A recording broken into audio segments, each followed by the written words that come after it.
I want to talk a little bit about communication. I have another theory that zero problems in the history of mankind. We look back and we say that happened because they communicated too good. So you get all these, the best in the world in your locker room every year, and you've got to unite them on one goal, one vision, right? And which is extremely hard to do. And then that has to be constantly communicated over and over and over again. And they have to be reeled back in when they go off, they go off on a tangent or whatever it may be.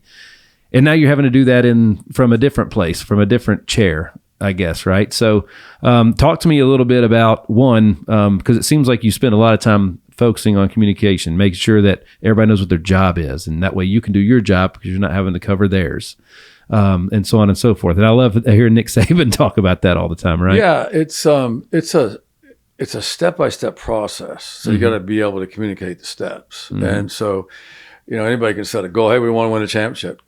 All right, well, how are we going to do that? Boom. Okay. So it's a step by step. Sometimes it's a day, it's a grind, then just practice or the next period or whatever it is. But, and it's the ability to retain. Again, it's the listening thing, but it's your ability to retain. At the same time, I think you have to be really careful about falling into a routine. Routines can become problematic in my mind. And so I always loved on the practice field, guys they knew what period was coming up next. And so they would pace, if they did, they would pace themselves and then start a little daydreaming. And like if they had to watch, they'd look at it and go, hey, we got 2 periods, we got an offensive, passing 7-on-7 period, we got a defensive, maybe 2-minute period, and then we're done with the day. And so they're just kind of passing time. All right. And so to upset the apple cart or just break up the routine, I would always do that with, it's like, and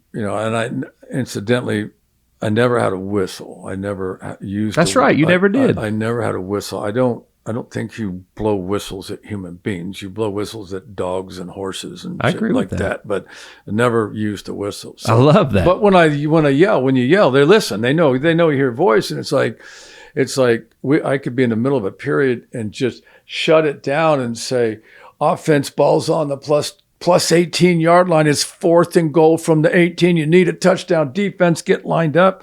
And all of a sudden, everybody's running down there. They're going, what's the scenario? And the coaches are going, what's the down and distance? And then you go down there and you run one play. One play. And the guys understand. And so you break it up. Or you can go, and again, it's not only just running one play, but the issue is giving them game-like scenarios and all those kind of things. There's so many things, there's different scenarios that come up in games that you have to take them through it. And when you think you've got them all, you don't. There's something else that's going to come up. So the issue there is twofold. One is break up the routine in practice, but let the players need to have some recall. Okay, if it's the last play of the game and the ball's on the Music City Miracle, for example, but if it's the last play of the game, the ball's on the 20-yard line. Okay, this is what we're going to call, guys. This is what we practiced. And so when the call comes in the huddle, guys are going, right on, man. We practiced that. We can make this happen. That's right. And so it's. There's no surprises, but to me, that creates a winning environment when you avoid routine. Now, there's some stuff that just sucks. Some stuff you just have to do it. Yeah, right. You know what? We're going to have to pad up tomorrow. We're going to have to run the football against each other and protect the back. Don't take the back to the ground, but we got to go full speed. We got to get off blocks. And then there's always that thing that happens in the game where you kind of detect a deficiency or a weakness, and man, we need to work on this. We need to emphasize this week. We need to, within reason, to be able to go out there and, hey, we need to work on this and improve this because we were pretty bad on, last weekend in this area. But so, and again, that all, comes back to one thing, and that's communicating and listening. Man, and it's the hardest when you got that many people that are that good, that are at the top of the game or industry or whatever it is. It can be hard to do that, getting those guys to buy in, because they win and lose as a team, but they get paid individually. Right. I don't believe players make mistakes on purpose. Okay? No doubt. If you got one that's making one on, I mean, if you got a repeat mistake maker, depending on what's going on, at some point it becomes your fault.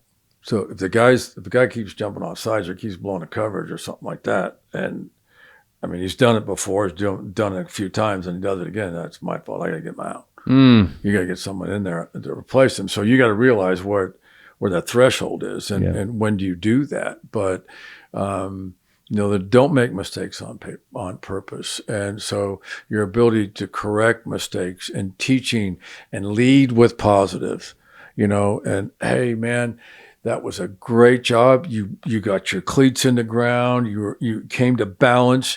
You accelerated out of the cut. You were in position to make the tackle, but you just didn't finish. You missed the tackle. So, let's work on finishing. Yeah. And to me, it's about communicating. It's not, you're always going to have a coach out there screaming, yelling, dog cussing them, and everybody gets used to it. And, oh man, he's a dog cusser, and, they love him but if you're that coach that doesn't do it very often, and you do it, you could have some potential problems. Now, always, if I had a problem, let's just say I had a problem outside the building, a player did something, violated team rule or whatever. You had a few of those, yeah. Oh yeah, no, it is. I mean, this is about discipline too. It's like you got to discipline them. You got to treat everybody different, the same set of rules, but. If, for example, if you're my starting quarterback and you had made a bad decision after hours, where you should have been home sleeping, but you're out, and I don't know, you got a bar fight or you got a DUI. You and I are obviously going to talk about it, and then we're going to go into the team, and then you're not going to talk, but I'm going to talk in front of the team, and I'm going to let you know ahead of time that. I'm going to have to rip your ass in front of your teammates. You got it coming. So don't let it, I don't want this to come as a surprise, but your teammates need to hear me and you and this, and because that was wrong. Wow. And you would expect me to treat everybody else the same.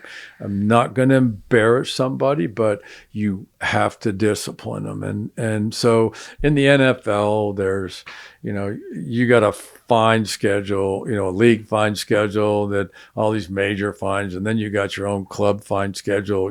If you're not wearing the right shoes to practice, I can fine you $50 or, whatever it is. And those fines escalate. And, some of those fines can be significant. They can be $5,000, $10,000 fines and for first time offenses. And I can count on one hand the amount of time I fine players. I don't want to take their money. That's my philosophy. You got coaches in the league, they'll fine them for being 30 seconds late to a meeting, whatever reason is. But I'm not going to fine them.